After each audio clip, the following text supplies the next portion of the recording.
నమస్కారం। ఈ రోజు స్టూడియోలో మనతో పాటు ఉన్నారు ప్రముఖ జ్యోతిష మరియు న్యూమరాలజీ ఆధ్యాత్మికవేత్త సిస్లా జయశంకర్ గారు। సో గురువు గారితో మాట్లాడి మరిన్ని విశేషాలు తెలుసుకుందాం।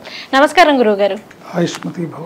గురువు గారు, మాకు లాస్ట్ వీడియోలో వచ్చేసి తులా రాశి వారికి ఈ సంవత్సరం ఏ విధంగా ఉండబోతుంది, అలాగే వారి ఈ సంవత్సరం ఎటువంటి జాగ్రత్తలు తీసుకోవాలి, అలాగే ఏ దేవుణ్ణి దైవారాధన చేసుకుంటే బాగుంటుంది అనే అంశం గురించి అయితే మాకు తెలియజేశారు। ఇక తదుపరి రాశి మనం ఒక్కసారి చూసుకున్నట్లయితే వృశ్చిక రాశి। సో మరి ఈ రాశి వారికి కూడా ఈ సంవత్సరం ఎలా ఉండబోతుంది, అలాగే వారు ఎటువంటి జాగ్రత్తలు తీసుకోవాలి, విద్యార్థులు కానీ ఉద్యోగస్తులు కానీ లేదంటే వ్యాపారస్తులు కానీ, సో మరి వీరికి ఎలా ఉంటుంది అంటారు? వృశ్చిక రాశి, ఈ రాశిలో ఏ నక్షత్రాలు వస్తాయంటే విశాఖ నక్షత్రం 4వ పాదం వాళ్ళు, అనురాధ 1, 2, 3, 4 పాదాల వాళ్ళు, జ్యేష్ఠ 1, 2, 3, 4 పాదాల వాళ్ళు ఈ వృశ్చిక రాశి కిందకు వస్తారు। ఈ రాశి వాళ్ళకి ఈ సంవత్సరం చాలా అద్భుతంగా ఉంటుంది, చాలా మంచి విజయాలు ఉంటాయి, మంచి అవకాశాలు, కొత్త కొత్త అవకాశాలు వస్తాయి। వీళ్ళు గత కొన్నేళ్లుగా ఇబ్బందుల్ని కష్టాలని పడుతూ వచ్చి ఉన్నారు। ఈ సంవత్సరం వాళ్ళ కష్టాలన్నీ తీరి వాళ్ళు ఇబ్బందులన్నీ తీరే సమయం ఆసన్నమై చాలా చాలా బాగుంటుంది, చాలా చాలా మంచి ఫలితాలు వస్తాయి। ఉద్యోగస్తులకైనా వ్యాపారస్తులకైనా ఎవరికైనా సరే వృశ్చిక రాశిలో ఉన్న ప్రతి ఒక్కళ్ళకి కూడా ఈ సంవత్సరం చాలా బాగుంటుంది। వాళ్ళు వ్యాపారంలో కొత్త కొత్త అవకాశాలు వచ్చే అవకాశం ఉంటుంది, ఉద్యోగస్తులకి కొత్త కొత్త ఆపర్చునిటీస్, కొత్త కొత్త అవకాశాలు, ప్రమోషన్లు, హై ప్యాకేజీలు, మంచి ప్యాకేజ్తో మళ్ళీ ఇంకో కంపెనీ మారటం, ఇలాంటి అవకాశాలన్నీ కూడా ఈ రాశి వాళ్ళకి ఈ సంవత్సరం సంభవిస్తాయి। ఇల్లు కట్టుకునే అవకాశం ఉంటుంది। ఆడవాళ్ళైతే ఈ సంవత్సరం ఎప్పుడూ లేని విధంగా ఈ సంవత్సరం వాళ్ళు బంగారం రేటు పెరిగినా కూడా ధైర్యం చేసి, ఇన్నాళ్ళు లేనిది ఎప్పుడో 10 ఏళ్ళైంది ఏదో కొనుక్కున్నామని, కానీ ఈ సంవత్సరం వీళ్ళు కొనుక్కోవడానికి అవకాశాలు మెండుగా ఉంటాయి। వీళ్ళు కొత్త బంగారు నగలు కూడా కొనుక్కొని ఆనందించే అంశాలు ఎక్కువగా ఉంటాయి, అందరికీ బాగుంటుంది। ఇప్పటి వరకు వాళ్ళకున్న సమస్యలు, కష్టాలు, ఇబ్బందులు, ఇక్కట్లు అన్నీ తొలగి ఇక నుంచి వాళ్ళకి బాగుంటుంది। ముఖ్యంగా మనం ఈ సంవత్సరం గురించి మాట్లాడుకుంటే ఈ సంవత్సరం అంతా కూడా వీళ్ళకి బాగుంటుంది। ఈ వృశ్చిక రాశి వాళ్ళు ఎవరైతే ఉన్నారో నక్షత్రాల వైజు విశాఖ 4వ పాదం వాళ్ళు, అనురాధ 1, 2, 3, 4 పాదాల వాళ్ళు, జ్యేష్ఠ 1, 2, 3, 4 పాదాల వాళ్ళు దీంట్లో ఉంటారు।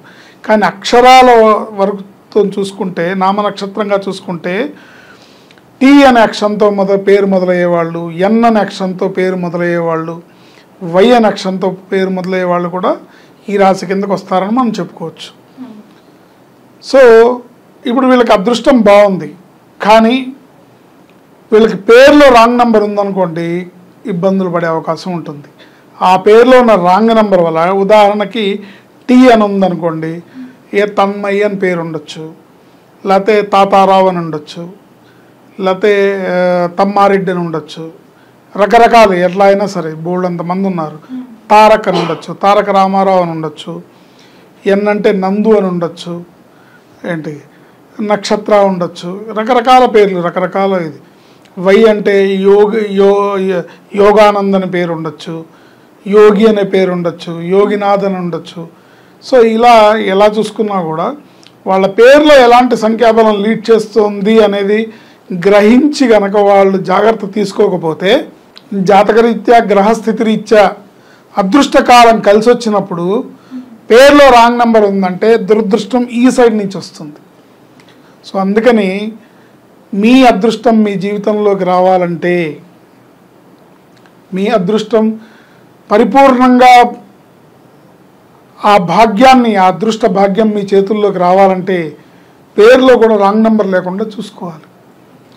సపోజ్ ఇప్పుడు ఒక వ్యక్తిని నందీశ్వర్ అని ఉంది పేరు, కానీ నందు అని పిలుస్తున్నారు। చాలామంది ఆడపిల్లలను కూడా నందు అని పేర్లతో పిలుస్తుంటారు। అలాగే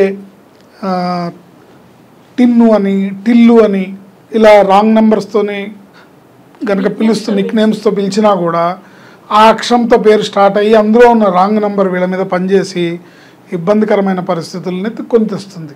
వీళ్ళకి జాతకరీత్యా ఈ సంవత్సరం చాలా బాగుంది, ఈ బాగున్న అదృష్టాన్ని అందిపుచ్చుకోవాలి.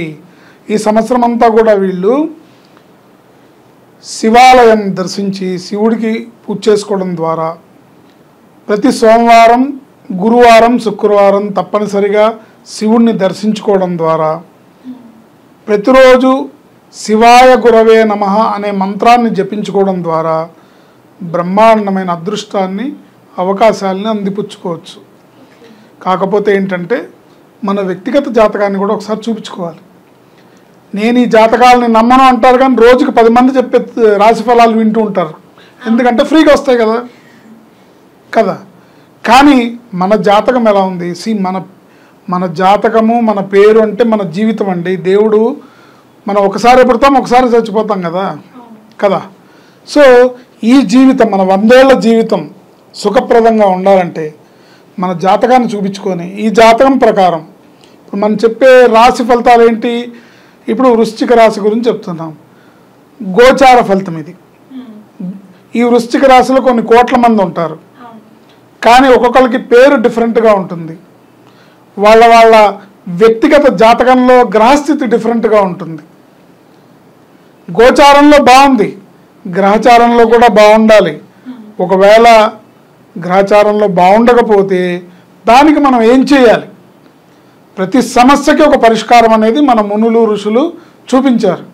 మన భారతదేశంలో పుట్టడం అనేది మన ఒక గొప్ప వరం. ఈ భారతదేశంలో ఎన్ని రకాల సమస్యలు ఉన్నాయో అంతకంతా అన్ని రకాల రెమెడీస్ ఉన్నాయి. కాబట్టి బాగుంది గోచారంలో.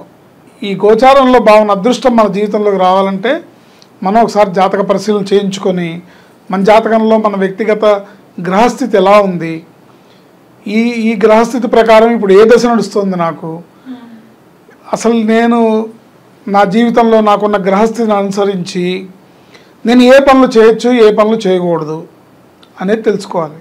ఉదాహరణకి ఇప్పుడు ఒక జాతకుడు ఉంటాడు. అతని జాతకం ప్రకారం అతని జీవితంలో తండ్రి మాటని జవదాటకూడదు, తండ్రి మాటని జవదాటితే ఇతను ఇబ్బందులు పడతాడు అని జాతకంలో ఉంటుంది. కానీ ఇతను తెల్లారులేస్తే తండ్రితోనే గొడవ పడతాడు, తండ్రి మాటనే ఎదిరిస్తాడు. నేను చెయ్యపో అంటాడు, నువ్వు చెప్పింది నేను వినను అంటాడు. ఏమవుతుంది? అప్పుడు గోచారంలో ఉన్న అదృష్టం ఎలా వస్తుంది ఇతని జీవితంలోకి? ఇంకొక వ్యక్తి జీవితం ఉంటుంది.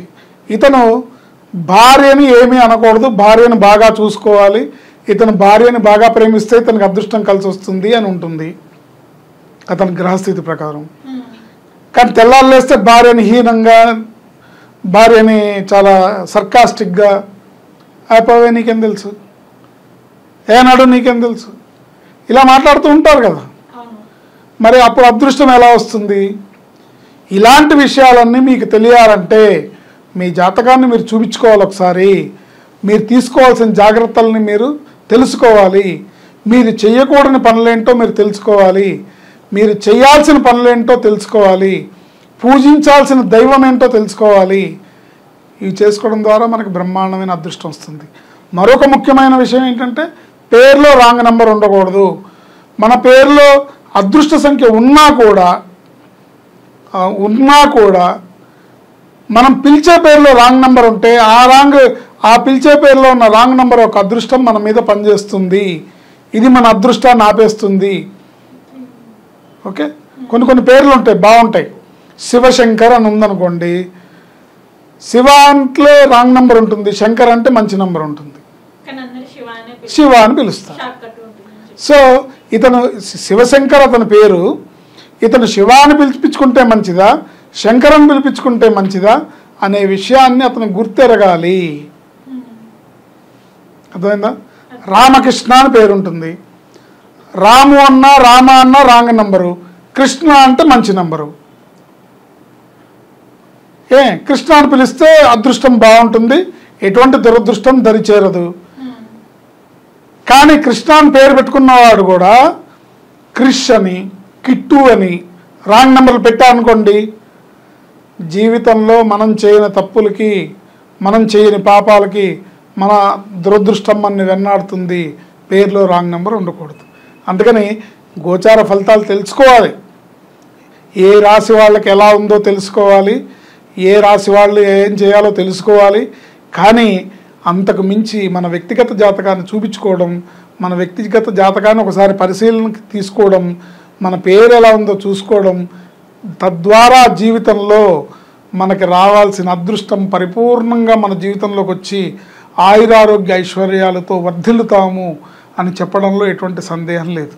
సో ఇక ఫైనల్గా ఈ వృశ్చిక రాశి వాళ్ళు ఈ సంవత్సరం అంతా కూడా ఈశ్వర ఆరాధన చేస్తే మంచిది, గోశాలకు వెళ్ళి గోసేవ చేస్తే మంచిది. ప్రతి సోమవారము, గురువారము, శుక్రవారము గోశాలకు వెళ్ళి గోవుకి దాణా పెట్టడం ద్వారా, శివాలయానికి వెళ్ళి శివుడికి ప్రదక్షిణాలు చేసి అభిషేకాలు చేయించుకోవడం ద్వారా అదృష్టాన్ని పొందుతారు అని చెప్పడంలో ఎటువంటి సందేహం లేదు. వీళ్ళు నిరంతరం కూడా శివాయ గురవే నమః అనే మంత్రాన్ని జపించుకోవడం ద్వారా జీవితంలో అనేక రకాలుగా ఎదురయ్యే ఇబ్బందుల నుంచి, ఇక్కట్ల నుంచి, గ్రహస్థితి ఇచ్చే పరిస్థితుల నుంచి, మన పేరులో ఉన్న రాంగ్ నెంబర్ ఇచ్చే దురదృష్టాన్ని నుంచి మనం కాపాడుకున్న వాళ్ళం అవుతాము. ఓకే గురువు గారు, వృశ్చిక రాశి వారికి వచ్చేసి ఈ సంవత్సరం ఏ విధంగా ఉంటుంది, అలాగే వారు ఎటువంటి జాగ్రత్తలు తీసుకోవాలి, అలాగే ఎటువంటి పరిహారాలు చేసుకుంటే వారికి ఇంకా మెరుగైన ఫలితాలు అందుతాయన్న అంశం గురించి అయితే మాకు తెలియజేశారు. ధన్యవాదాలు గురువు గారు. ఆయుష్మతి భవ.